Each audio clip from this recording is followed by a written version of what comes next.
Welcome to our panel. This is Murat Aslan from SETA, and also faculty member in Hasan Kalyoncu University. And I welcome all of you for a very significant, important, and actually challenging topic of this year, Manbij. We have invited two distinguished individuals, officials from the local people who are also in the structures of the transition government. And we have selected this topic for one significant reason, because there's a great demand from the bottom in Manbij to change something for security, stability, and also prosperity in the region. And we have organized the first panel in Gaziantep and gathered all the representatives of the people, totally 57 Manbij residents, either living in Turkey, in Manbij, honored us in that panel. And we discussed the proposal of the Stability Committee, which is administration plan, especially to be implemented after a probable handover period. And we are happy that all they agreed on having a plan for a post-transition period in Manbij. And they were eager to have a change in the system. And now we will try to present you what the details were, what their demands and requests of the local people are, and we will just request your support individually or as a institution, doesn't matter. We request your support.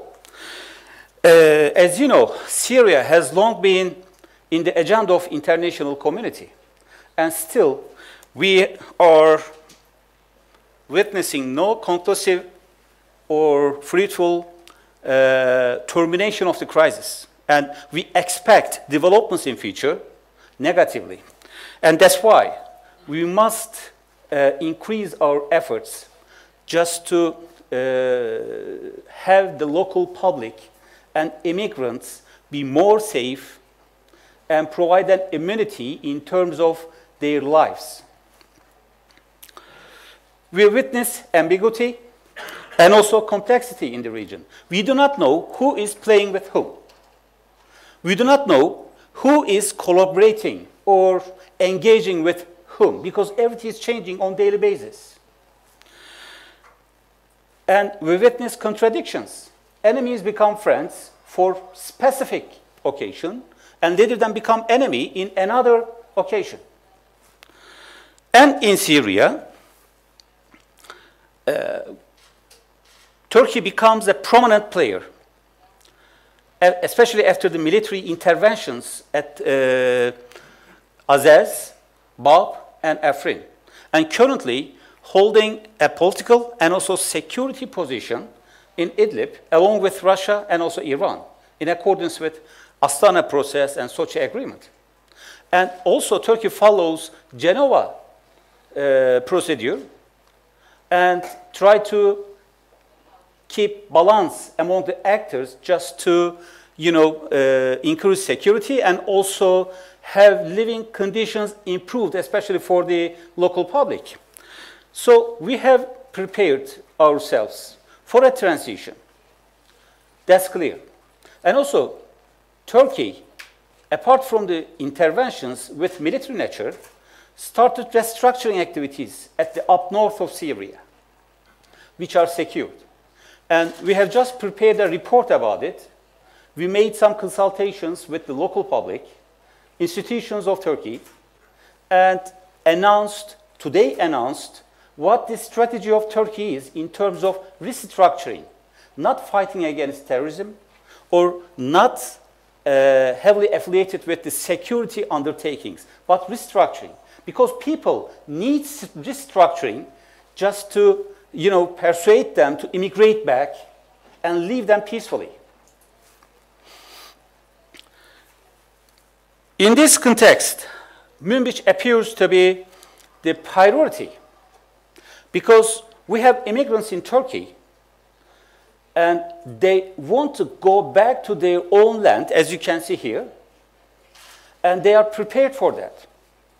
And another issue, Turkey and the United States had consultation in 2017 and 2018 at the levels of Ministry of Foreign Affairs and Secretary of States of both countries. And I remember one sentence of Mr. Tillerson as Secretary of State. I will read it directly from my notes, if you allow me.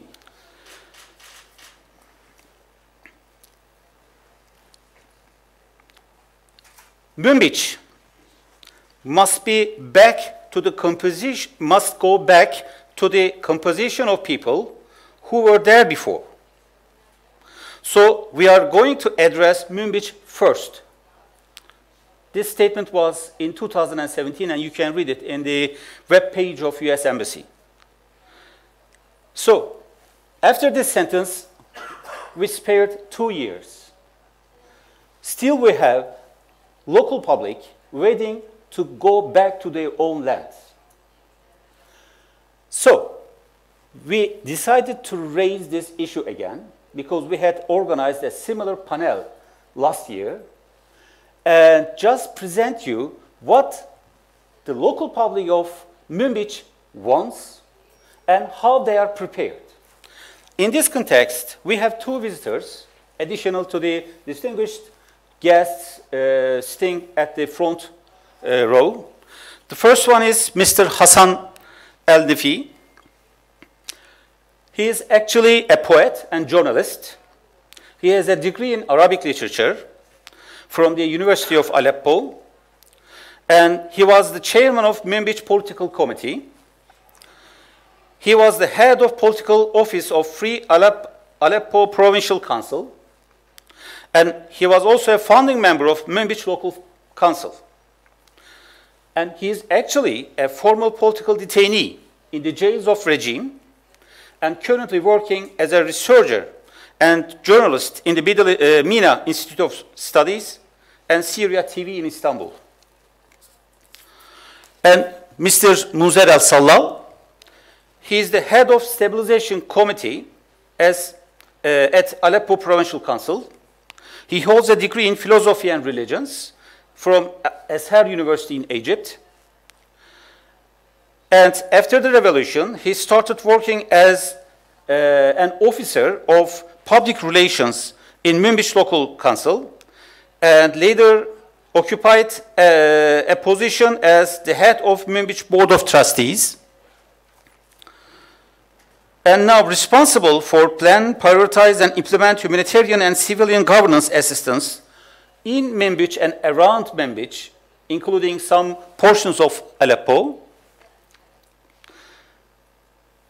and currently heading Stabilization Committee.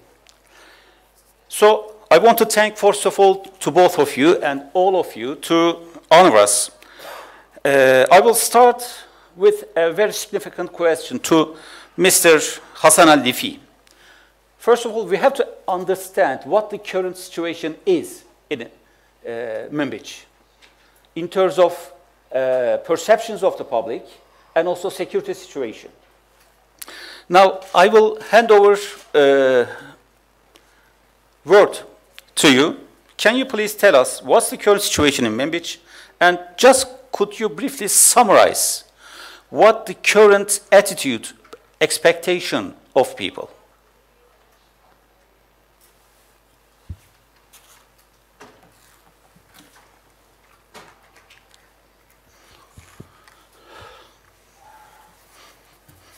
مساء الخير. جزيل الشكر للدكتور مراد على هذا التقديم، وشكر أيضا لمركز سيتا للأبحاث والدراسات على هذه الاستضافة الطيبة، والشكر موصول meeting, and thank you for being here together with us, ladies and gentlemen. At the beginning, it's very important to underline that Manbij was stabilized in 2012, got its independence at that date. It wasn't destroyed completely, so it had its human and financial resources, and the administration was in the hand of its own people with a committee, with a council. So it kept its infrastructure, and it kept its properties, public properties and private properties. So all of the institutions that used to give services to the public continued in offering its services, and the city did not witness any destruction or any theft issues as it was in the other regions. So it was completely free for 2 years, despite all the bombardment, and it kept it's coherent, not only financially but socially. At that time, the coherent and tolerant among people was on a high level. So this continued up until it was occupied by ISIS in 2014. And so in January 2014, ISIS occupied the city and destroyed all successful statues there. And the city actually suffered a lot during the occupation. All the ISIS was cutting heads and hands and stealing properties and running after activists. All of these, the people of Manbij suffered all of this, and they did not let go still. In addition to the army resistance, there were also a resistance on a civil level as well. It was, honestly speaking, on the 15th of January 2014, we had a demonstration, a peaceful demonstration against the existence of ISIS there. So the suffering of Manbij people started with the second phase, while in the time when they started to kick out ISIS. So in 2016, in April, when the international coalition took a decision of fighting ISIS with the coordination of democratic Syrian forces, which is PYD, the decision or the political decision makers there. So for 80 months, the war continues, and it actually used a lot of its resources, and about 800 civilians were killed in the different fights there. And we can tell you that all of these 800 of deceased were all civilians, not of army. We did not see any bodies of ISIS. It was all the destruction happened upon the city and the people of the city. So the city, or we kicked ISIS out of the city in August 2016, and everyone was looking at the opportunity of starting to have a security in the city. But definitely it wasn't the case. It started a new phase of depression, oppression. So Manbij started to be controlled by the PYD, who kicked out ISIS. They might say in the media, and a lot can say, that there is a local council in Manbij created by these people of the sons of the city, and they are the one who is actually managing the city. And we can tell you that there are some of them, yes, from the city, that's correct, but They are not the decision-making entity. Who's the military council that belongs to PYD are those who are creating the decisions, and they're taking, as I said, their power from PYD. And those who are taking the decision, as I said, are not the sons of Manbij. We would have hoped to see that this is correct from any different backgrounds. That's not a problem. But at the moment, those who are taking the decisions in the city and those who are taking, are actually the PYD, and its members are outside of Manbij. I can give you their names and their positions and where they're coming from. So this is a problematic issue. We need to mention also that Manbij is an amalgamation of different backgrounds. We have Arabs, we have Turkmens and Kurds and Circassian and Armenian, etc. We have a majority of Arabs, 90% of them are Arabs, but historically speaking, there were no conflict or ethnical conflict among the people of Manbij. They were always living in harmony. And there's a lot of our culture and heritage are coming from this city per se. So we don't have a problem with, for example, the Kurdish side, as the PYD is trying to actually promote. No. But PYD is not the representative of the Kurds, and they are not representative of the case of the Kurds, because actually, as an evidence to that, a lot of people are being detained by SDF, and they're in the prisons of SDF, and they're actually Kurds, and they can tell, you can tell them, you can tell that they're actually fighting against that. And the issue of Qasad or SDF is not about national Kurdish issue. The national Kurdish issue is a Syrian issue. It's a national issue, and Syrian revolutionists, Syrian are empathizing always with that, and giving the Kurds as a component in Syria their rights. It's not the mission of the Kurds only, it's the mission of all the components of Syria. So we need to differentiate between the PYD as an intercontinental actually party with specific agendas, and we have to make sure that this is completely understood differently from the issue of the Kurds, giving the Kurds their rights. So having these forces do not mean that they are a part of the city or they are sons of the city. There is a huge, actually, discrimination among people because of them. You have lots of pictures of Öcalan in the city. You can see that they are trying to destroy the heritage or the culture of this city, or the culture of tolerance, of coherent and harmony among the people. But there is a lot of people in PYD trying to actually take out this culture and put inside the people this discrimination feeling.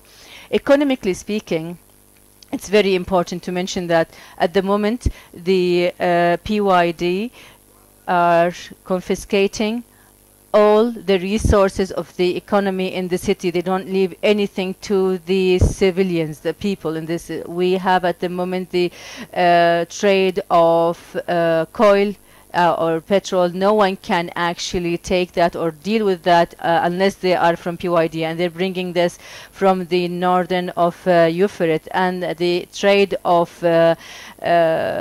stone, etc., again in the hand of PYD, or in collaboration or coordination of PYD, or you need to be a member of PYD, of course. And the trade of steel, etc. What we are fearing is actually the future of the people is in danger.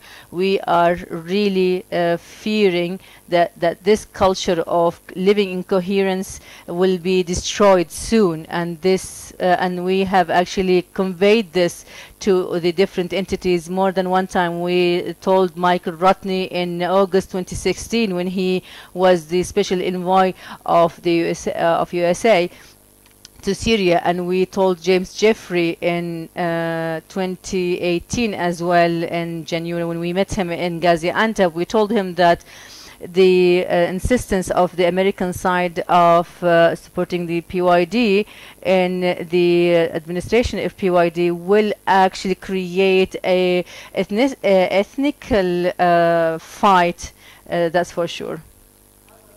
So this is the reality that's happening in Manbij, and what's being felt by the Manbij people, that they are surrounded and under siege from all sides. So we can ask that the situation at the moment is quite like calm, and though there's no effects or we can't hear any of anything, but that's correct. ISIS was controlling the area by the power of weapon. PYD is doing the same thing at the moment. So this silence, this calmness is because that they have the power, not because they actually, the people there are consenting to this power. So in the 4th of June 2018, there was an agreement between the Turkish and the American side, and we were very actually happy about it for Manbij and also for the northern Euphrates area as well. And it was supposed to be implemented within 60 days. So the patrols should have had actually started to be existing there, and Qassad should have retreated eventually, and a civil administration should have been actually established with all different components of the city, with the supervision of America and Turkey. But what happened is, however, a couple of months after this agreement, we did not move except for the joint patrols, which was the paving step. However, the actual implementation was not carried out yet, and it was due to the attempts by the US to withdraw from this agreement. As you all know, today the United States links the issue of Manbij with the east of the river, and which means that the agreement of 4th of June is no longer valid for them. We would like to urge the international community and also to urge the US administration and the Turkish government to push towards the implementation of this agreement, the 4th of June agreement, because it ensures and preserves the peace, security, and saves us a lot of bloodshed in the city. As you could imagine, this is a model that we are seeking not only for our city but also for the entire region in east of the river. Thank you for listening.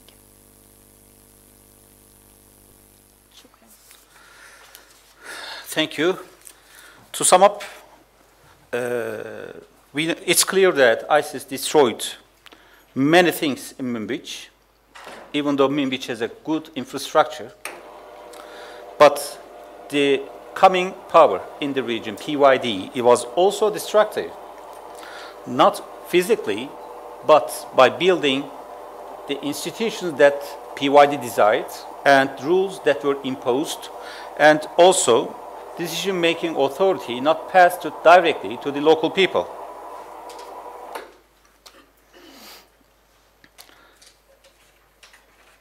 And he underlines that PYD is not representing Kurds, and in Manbij they are currently not experiencing a Kurdish issue because it's a Syrian-wide issue.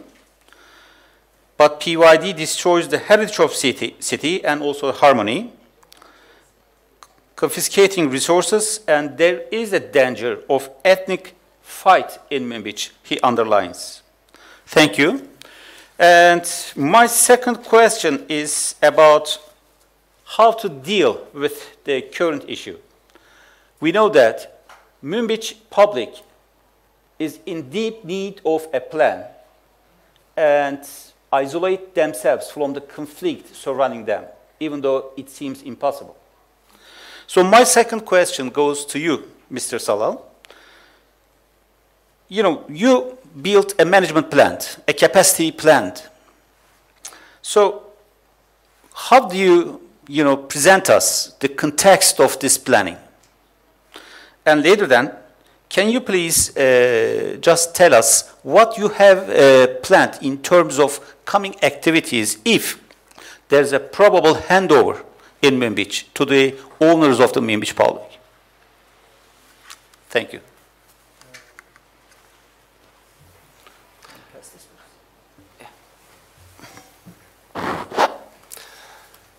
طبعا أشكر الدكتور مراد على التقديم وعلى تيسير هذه الورشة. Facilitating this session, and I'd like to thank all of the attendees. Actually, we in the Stabilization Committee, we've been trying to read the current political scene and the roadmap that has been agreed upon by the US and the Turkish government.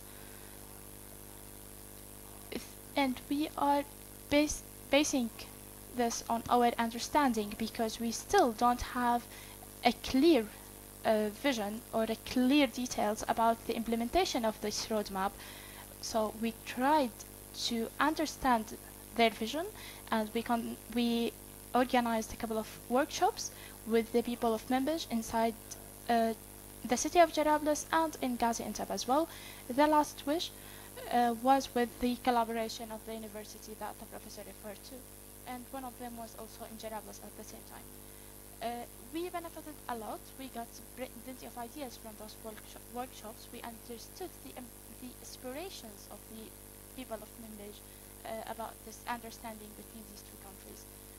We also prepared questionnaires, about 151, for the people who are still inside Manbij. The questionnaire was conducted with a variety of people, some in Manbij, some in Jarablus, and some living in Turkey. Because as you know, we have about 50,000 people from the residents of Manbij living outside, whether in Jarablus and in Turkey, and some are even in Europe. Whereas inside the city itself, we still have 20,000 only. That's why we presented our understanding, we conveyed our understanding to the local people of Manbij, and we come up with ideas on how to help both countries for the implementation of this roadmap, because we believe it's very important to implement it, and it's important for us as Syrians to contribute to the implementation of this roadmap, because we believe it is the key for the solution in Syria as a whole, a key for civil peace. As Mr. Hassan mentioned, it could be also a key to stop possible conflicts in the area. That's why we presented our vision, which we will present now as well. It's composed of 5 stages. The first one is the resources of the study. It's the questionnaires and the workshops, and also under our own understandings. The second one is the stage of the political transition in the scope of the US-Turkish roadmap. The third one is the legislative authority in the city. The fourth is the region or the local councils, technocrats and independents, and the fifth is the judiciary and the police. As you know, in the Syrian interim government and among the Syrian opposition, we have clear structures for the local administration. But what we are presenting here is not exactly linked to the current established structures. What we are trying to do is to have to approximate the vision of the local residents with the roadmap presented by the US and the Turkish government in order to reach a level where we can implement this roadmap, which will be a temporary or an interim phase until we have a comprehensive solution or comprehensive political process in Syria as a whole. The aim of our plan or our study is to help the implementation, to help the civilians and to raise their awareness about the transition itself. And as my colleague mentioned, we have displaced residents of the city. Some of them are aligned with the revolution and with the opposition, and some of them, they are aligned and they are supporter of SDF forces. The massive majority of the residents, however, are the silent ones who are not aligned with either side. Still, we can reach a solution through this roadmap in order to ensure that the Manbij of the city is the key or the first step towards a comprehensive solution and a transition, a political transition in Syria that will be the first of its kind. This will be part of the second phase. The second phase is the political transition actually. And the transition itself is divided into 3 steps or 3 phases. The first one is the preparatory stage or phase. The second one is the actual transition. And the third one is the sustainability of that transition. Why this division? Because, as I've mentioned, it's a new experiment for us. We will have people working in the administration. Maybe they will have several backgrounds, differences. So these stages, or we will start with these phases after the beginning of the implementation of the US-Turkish roadmap. During the preparatory stage,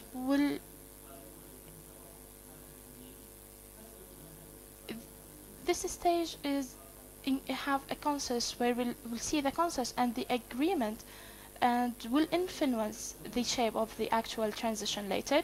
It will be through workshops and dialogues with the people of Manbij inside and outside. And we will reach a consensus that those people are the ones who will be running the city. Also, it will include a gradual transition.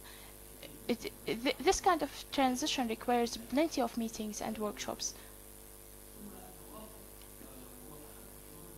Also, having a consensus is one of the best solution in order to prepare for fair and free elections that includes everyone. These steps, everything begins with the agreement on the roadmap and on the names of the people who will be working on the administration of the city, whether in the local council or judiciary or the security sector.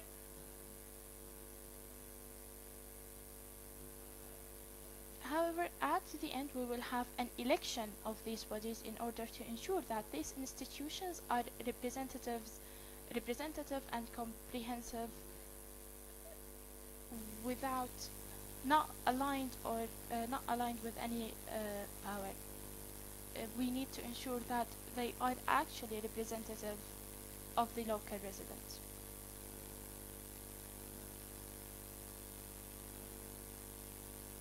The preparatory stage also includes several steps. We will start with exchanging lists of names. It starts with this step between the two countries, the two guarantors of this agreement, and we'll need to reach consensus about them. Then we need specialized meetings among the people, the names, the people who are agreed upon, in order to discuss the mechanisms to start the transition, and then to have an agreement on the shape of the local council who will be providing services during the transition, and then also forming a temporary judiciary committee, independent one, because if we'll have a transition and the return of IDPs and refugees, we need to change the current judiciary system, which is affiliated, or actually, because the current judiciary system, which is affiliated by SDF, considers all IDPs as criminals. So we need to start right away on changing the judiciary system.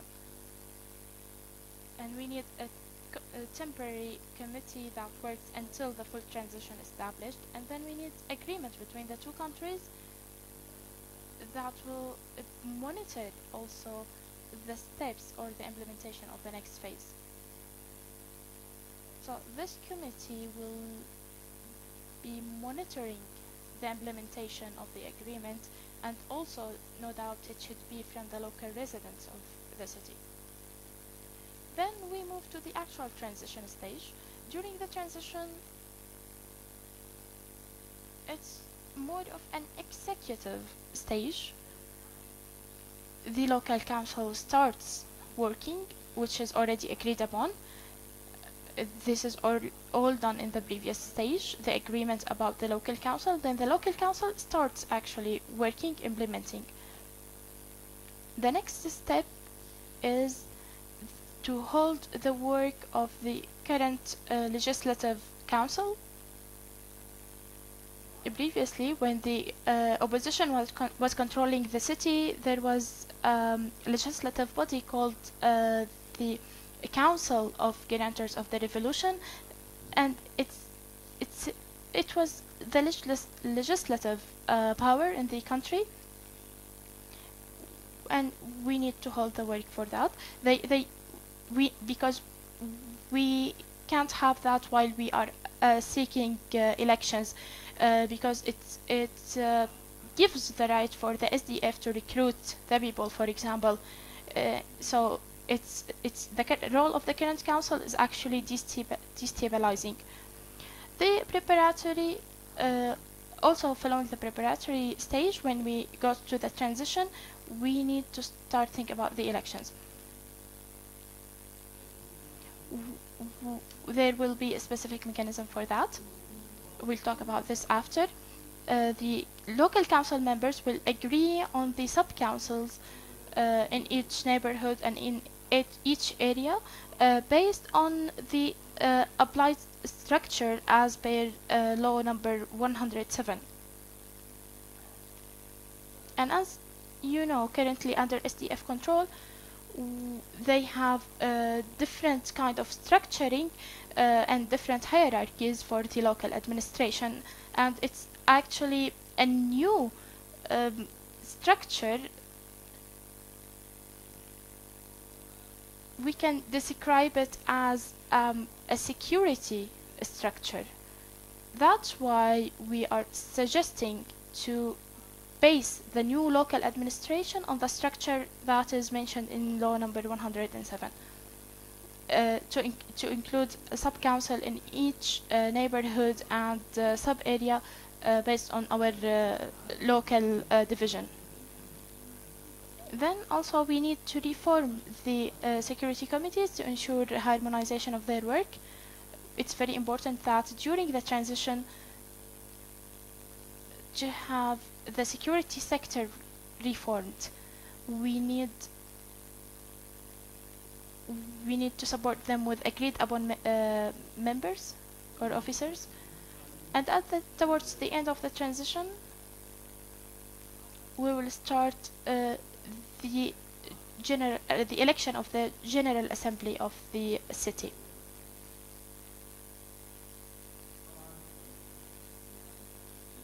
After that, we move to the sustainable phase, which follows the actual transition, and during which we will have the selection of representative of of all active bodies and structures in the city, and they will be supervising the elections and the appointments of members of the local council. As I mentioned, the current or the Syrian structures for administration in all areas, whether in the regime or the opposition, they are following this kind of structure, which is a local one. That's why we are suggesting all of these ideas, which falls in line with this structure and at the same time with the roadmap. So we are facilitating its implementation. Then we have the supervising the formation of the Supreme Judicial Committee. The relation between the Judicial Committee and the General Assembly, it's a supervisory role only. So the General Assembly only supervises the work of the Judicial Committee. Also, we need to structure the judiciary body, and this is the task of the Judicial Committee as well. And towards the end of the sustainable stage, we will have the implementation of the transition, and to assess the strength or the weaknesses of the governing structure. And this is very important in order to assess whether this model can be used in different locations as well. If this plan proves to be successful in Manbij and it meets our expectations and aspirations, then we can use this success to be implemented in other areas in east of the river, whether in Deir ez-Zor or Raqqa or other areas, to ensure that we will reach civil peace in all Syria. Then Dr. Murad now is pointing that I'm running out of time, so I will conclude very quickly. We have a structure for the General Assembly. This is just a suggestion, but it includes representatives of independents and technocrats and representatives of council in neighborhood committees, and includes all the composition from different ethnicities and social groups in Syria.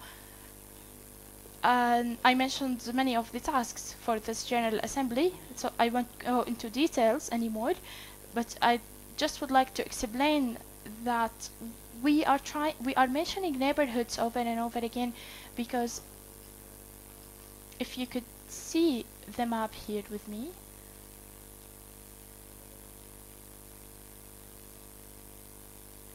maybe we missed inserting the map in the presentation, but if you know the map of the city of Manbij, it's a large one, and we have it's over a large geography, so we need to have committees in different neighborhoods in order to ensure that we have a strong local administration.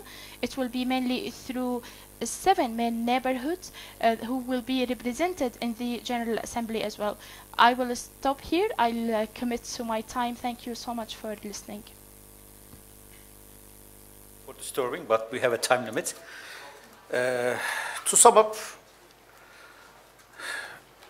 initially, Stabilization Committee and Manbij people do not want to challenge Turkish-US negotiations, but they stick to roadmap that is agreed on it.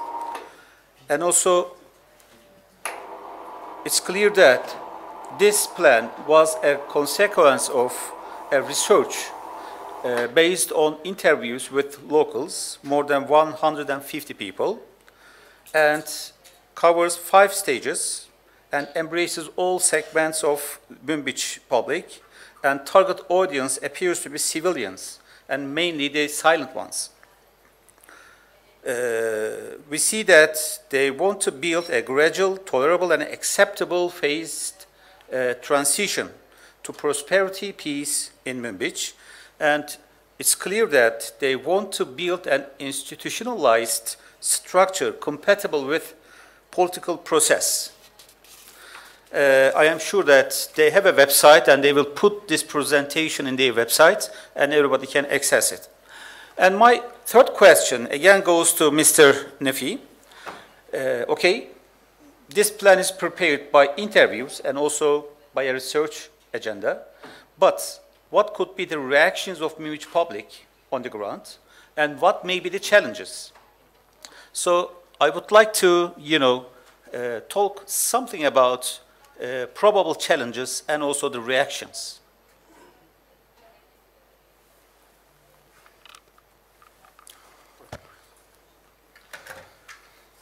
لعل الجميع يعلم اليوم أنه ليس منبج فقط وإنما الجغرافيا السورية بمجملها هي تقع تحت شيء اسمه are being divided by the international forces and authorities. So each entity is being controlled by some other entity. And these limitations, borders, usually these are actually changing every now and then. It's not stable, the borders. So this area today is in the hand of a specific force today, but tomorrow it will be in the hands of other forces. For Manbij, for example, this plan mentioned by my colleague Munzer is a very simple plan between American and Turkish sides, and actually brings in together both of the visions. Manbij today, it's correct that it's under the American umbrella, or controlled by the SDF, but in the south you have the forces of Bashar al-Assad and Russia, and also 15 kilometers away you have the Bashar al-Assad forces and a part of the Iranian militias. So with the changes that happened lately between the SDF forces and the others, there are a lot of interventions, and Manbij at the moment is being infiltrated, and you have the Bashar al-Assad militias and the Iranian militias inside, and you can see that the forces of the intelligence of al-Assad, they can come to the city whenever they want, and like hunt whoever they want. So it's very important to be able to implement any roadmap in this city. We need to have a willingness, an international willingness to be able to actually protect the city. There will be no value for any project of stabilization unless we have a security, high level of security for the beginning, from the beginning. Also, on the other side, as mentioned also by Munder, this plan, he mentioned the details. These institutions that will be doing all the job will need huge human resources, of course, today, and especially those the active ones and cultured, educated, intelligent. All of these actually left the city. Those who are still in the city being forced actually to stay in the city. And other than that, they all at the moment are displaced or refugees. So we need to relook at how to create these institutions. This is one of the challenges. Do we actually have these human resources that we can build on this plan? And also this is like an intermediary plan between the American and the Turkish vision. So we can actually take a part of it, or we can implement all of it. So it's relative. And for this reason, we need to have this plan with an alternative plan, just in case if this plan is not being implemented completely. So if we don't implement it completely, what shall we do? We need to have a B plan as well. And thank you.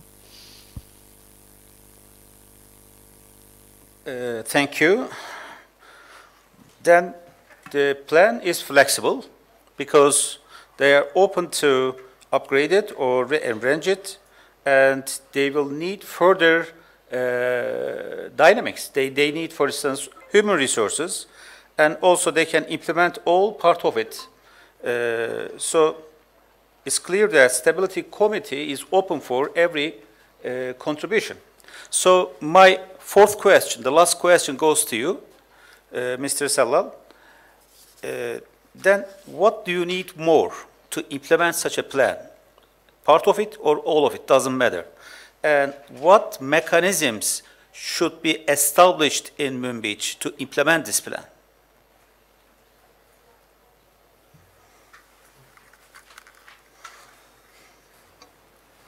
تحياتي لك مرة أخرى دكتور على هذا السؤال. في الحقيقة يعني الاحتياج الأول The first need, what we need first, obviously, is to have an agreement or to start to implement the agreement between Turkey and America. We heard a lot in media and the meetings that we have with both governments about the roadmap and questions about it, etc. And when we go back to our country those who we represent or to our families, they always ask us, when are we going back? They always ask us this question because they're really, for more than 1 year waiting, a lot of people are waiting to go back to their houses.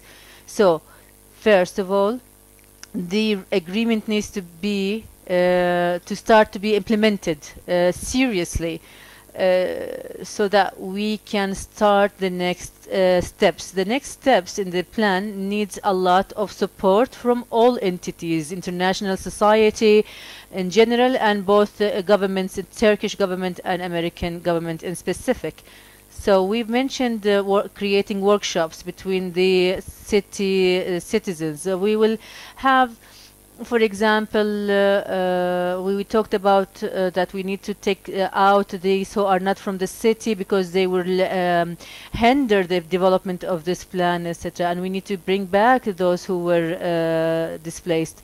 So there might be some sensitivity among these people, and the people of Manbij are outside Manbij for 5 years now, starting from the occupation of ISIS and SDF after that, etc.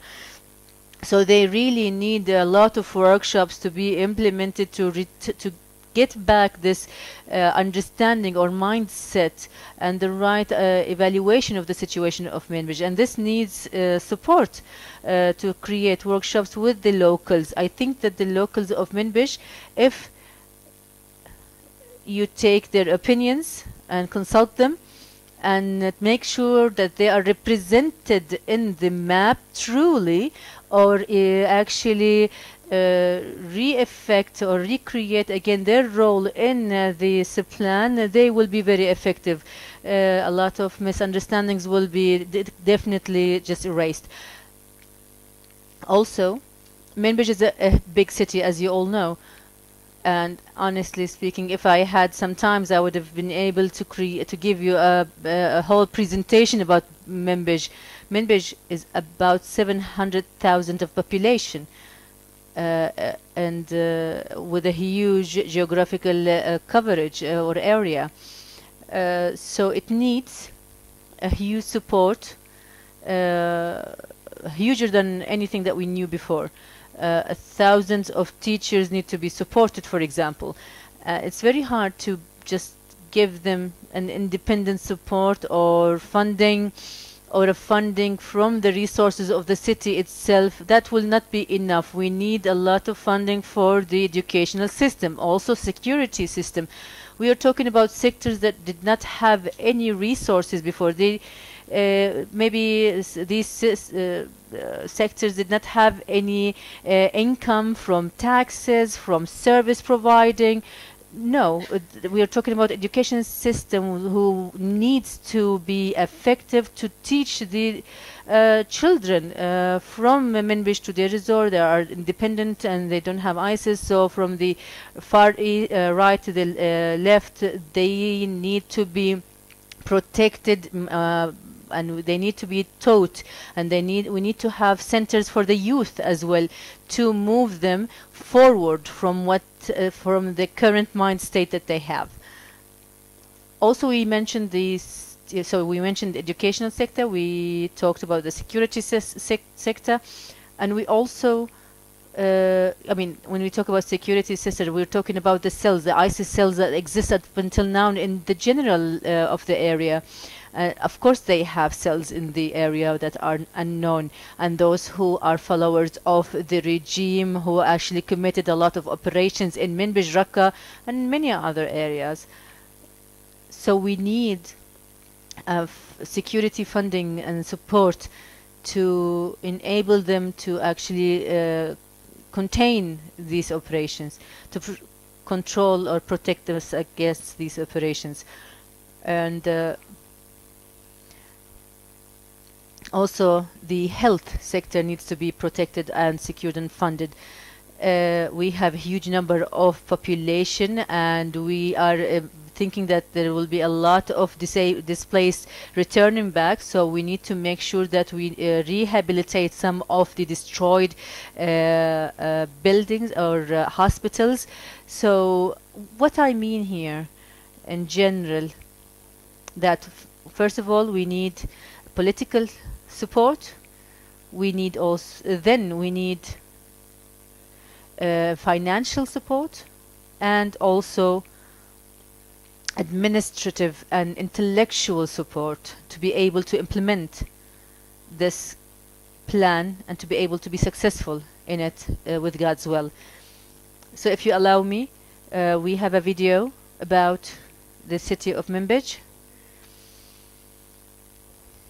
It describes what is Manbij and beautiful scenery or some sceneries of Manbij. We can take a look at that and then we continue our discussions.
That means we have a precondition, that is the agreements between the United States and Turkey. And the frequent question is, when are we going back to Manbij?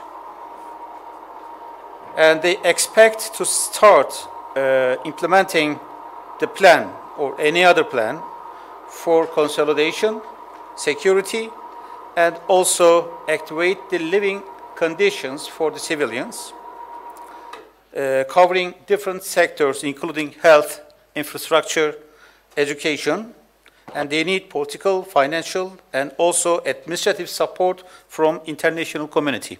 Thank you so much. Now I want to start questions and answers era. But first, I want to give a word to significant individuals because we have a guest from the negotiation committee of interim government, Mr. Abdurrahman, and also we have Mr. Juma representing Turkmans, and I think you have something to say to audience, shortly but. كل الشكر لهذا اللقاء، كل الشكر لأننا نريد أن نثبت أن القضية السورية. Thank you for giving us this space to talk about the Syrian issue, which is not only a local issue but a humanitarian one. We need to work to ensure that the Syrian people have their rights, and they have the right to live, to get education, and to live without shelling. I am Abdurrahman Dadam from the Syrian Negotiation Commission, here representing Dr. Nasr al-Hariri. Manbij should be should be the model for other areas. If we succeed in Manbij, we will succeed in other areas. Terrorism is the enemy of everything. The Syrian people have been suffering from the terrorism of Bashar al-Assad and Hafiz al-Assad, suffered from the terrorism of ISIS, the terrorism of separatist groups, including PYD and PKK. We need to agree that anyone supporting terrorism would never succeed, and we can never accept the pretext of fighting terrorism to accept other forms of terrorism. We need to be united against that. Our success requires stability and security. Without stability and security, we will lose everything. Our efforts will be in vain. We cannot ensure the elements of success for the safe zone without that. We need to unite all our efforts and resources to ensure the success of this model, because the Syrians are waiting. They are paying for that with their blood and their lives.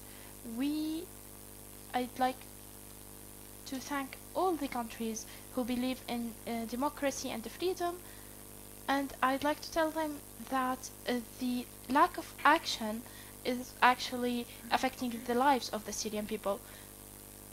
When they reach an agreement regarding something humanitarian, why the delay in implementation? We need to have a quick implementation of the roadmap, not only because we need to have a successful story in Manbij, but because we need to save the Syrians. And it starts with eliminating PKK from the area with the formation of a local council. The examples of the local councils in other liberated areas is based on law number 107, which is part of the Syrian law. It's based on administrative decentralization. What we are saying is that we are seeking actual democracy and not just mottos and slogans. We need to ensure the return of the IDPs because they have the right to live in their homes, to live in their land. They were forced to displace and they were deprived of their property, and this is actually a practice of terrorism. This is one form of terrorism. It's as bad as killing them. The Syrian regime did not provide or did not contribute to convince us that it's trying to find a solution for the area. The Assad regime is a terrorist one, and I'd like to remind that Syria is one country that is rich and proud with all its components, and that it should be, as it has always been throughout the history, the grave of civilization. Thank you. شكرا لك. Hello everyone. I'm glad to see all of these faces here. I'm Mohammed Wajih Jamaa, head of the Turkmen Council in Syria. I was born in Manbij. I lived my childhood there. It was the best years of my life. I worked there as a doctor, and I know the suffering of the people there. I know about their life and I know about their suffering. Today we heard about the situation in Manbij that the colleagues here talked about. They have their own perspective, but let me say it in other words. We as people of Manbij, a huge part of us, we are tens of thousands who cannot go back to their home area. We should not forget that we have Kurds. They are our brothers. who are also unable to return to their areas in Bayade and Yebege control. We are all suffering from the same. The problem is sometimes we try, or some sides, they are trying to separate us, whereas the reality is that we are living the same situation. We live in Manbij and we still have fighters coming from Kandil mountain. When we say we need to separate them, we are not talking about our Kurdish brothers.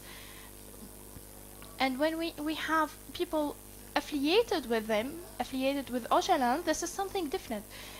So here we are talking about a completely different project. It's very different and far away from our national project. I have, like, from what I heard from my colleagues, I'd like to deviate a bit from what we were talking about. The US-Turkish agreement. These are two different projects. Because whether it's the international coalition against ISIS or the US, when it shows the PYD as it is, and though they are aware of its connection to the PKK, they chose it to be its partner in the region and provided it with political support, with arms, with weapons, and with money. And they know that they are foreigners. They are not part of Manbij nor Raqqa. They are not part of any of our areas. How can we work with this group who are foreigners to our area? How can we enforce them with the power of arm over us? How can we ensure a sustainable political process or sustainable peace in that area with their presence? How to convince this international system that this is also another form of terrorism? We cannot fight terrorism with terrorism. They are practicing their terror on us.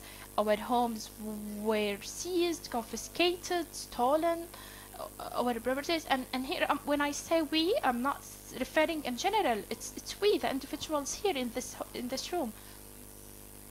We need to clarify, or to say, we need to clarify that if this group was able to eliminate ISIS from the area, but it was at the expense of destroying the entire city. We destroyed the entire city of Raqqa in order to glorify those fighters from the PYD. So how can we talk about a joint project? All of this stalling and delays are because of this. When you are showing us this video, my house was part of the video that we saw. It was where I was born, where I worked. So, and I'd like to return, and all of. However, the delay in the implementation is because we have two different projects trying to work together. So this theoretical presentation about a joint roadmap, even if you conduct hundreds of workshops, it won't be useful when I go back to the city and yet I'm threatened with the arms and with the weapons by someone who's affiliated with PKK. What we need is something that is genuine, that fights terrorism, all forms of terrorism. What is important is to have a national project. As long as we are working with non-national projects, it's difficult. We are actually fostering terrorism, and we are actually, by this mean, we are threatening the national security of our neighbor Turkey. So this is very problematic. And I'd like to say that this agreement you're talking about, unless it is based on deep understanding, it won't be useful. Manbij is not. Manbij is actually part of Syria. It's not alienated. It's not separate entity. We need to eliminate the elements that are threatening its peace and security. We're talking about the current situation of calm in the city. This is the calm because of fear. This calm stems from fear, and it can't continue. It won't continue. Regarding the coalition, the international coalition against ISIS, we all know that the shelling, the strikes, that we have 8,000 people who died. The majority of them are civilians. Entire families were killed. We could not rescue them from under the breeze until a couple of days after the strikes. We saw their relatives firsthand. These are people, and they are not just individuals. We cannot think of them as victims only. We need to think of their families and their social relations with the others, with the other people in the community. We need to think of a sustainable solution that will be holding in tens of years to come. We now are the current revolution actually still fights against the Assad regime, which started 50 years ago.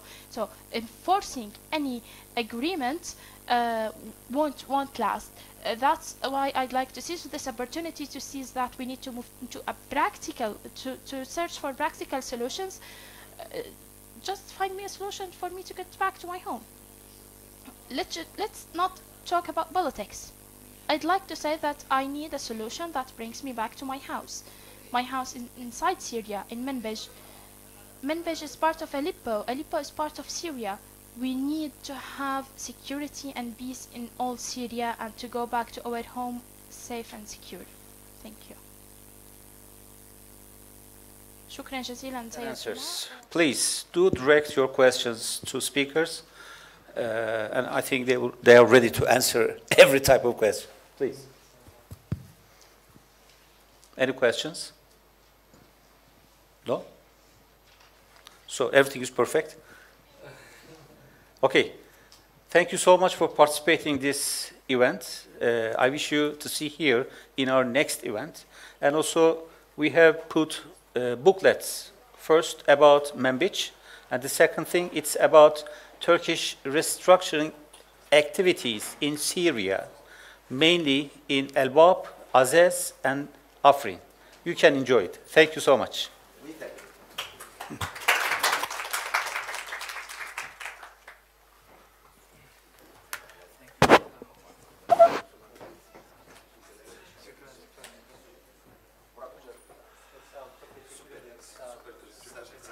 دائما بيض وجهنا في كل المحافل. الله يعطيك العافيه. بس انا للجميع حطيت شويه عصبيه وحكيت شويه